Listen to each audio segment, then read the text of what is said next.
The first step here is to make sure that you have your character created how you want it to look before you start animating it. So here is a finished character, and then decide how or what you want it to do. So I could make in my movie the bee move across the screen and go all the way across and then continuously loop as the GIF. Or I could maybe make his wings move up and down. So think about the different options that you have and make sure you have a good understanding of how you want your animal or your character to move. For this, I'm just going to have the bee going across the screen here. But the first step to begin animation is to open the timeline.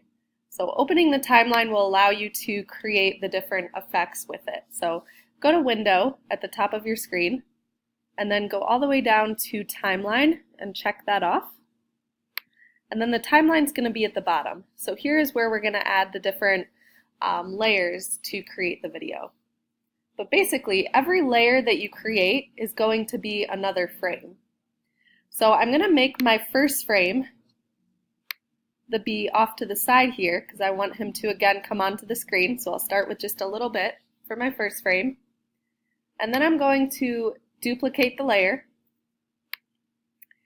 And when I duplicate the layer, if I lower the opacity, so on the layers panel, I'm just going to the top, lowering the opacity of this next layer, and I begin to move this, you can see still where the last one was. So I don't want to make it way over here, otherwise it's going to be a huge jump.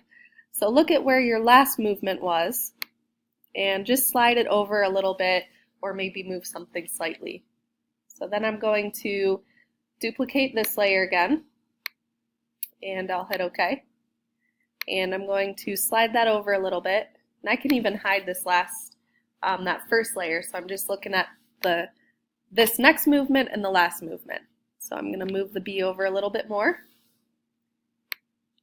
duplicate the layer again, hit OK. I'm going to hide that third one to get that out of the way, slide the bee over a little bit more, and then I'm going to just continue going through. So duplicate the layer, hide that last one, and slide it over more. So I'm going to pause this and then finish adding the frames. So now the bee is all the way over to the side here, and I'm going to raise the opacity so you can see it better. And I'm going to add one more because I don't want it to jump from the end of his tail to the front. So I'm going to add one more here and make it so he's almost off the page. So you can just see his little tail there. And then I'm going to go through, bring all of my layers back,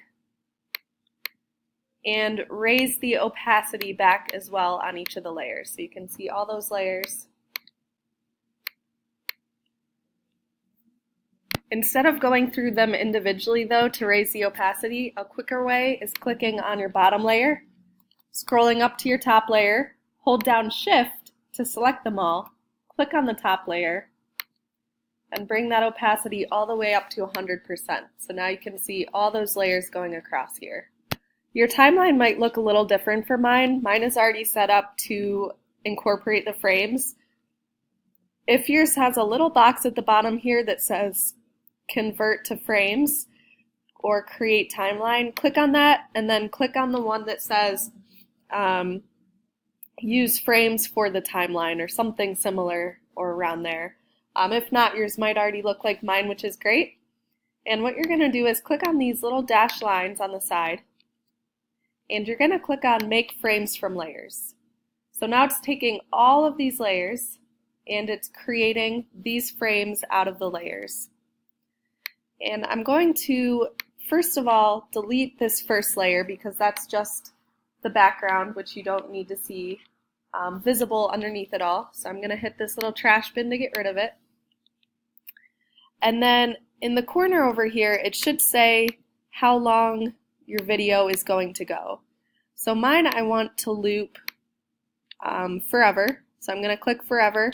That way it's a GIF file, which means that it's going to just play on repeat. So when I click play, you're going to see that bee just moving across the screen here. Now if you feel like it's too fast or too slow, you can change the length of each of the videos. So this one, for example, is set to 0 seconds. If you click on it and maybe put 0.1, just make sure you're going all the way across to each of your frames, and then that is going to slow down the animation. So see how long you want it to be so that it kind of stands out a little bit more.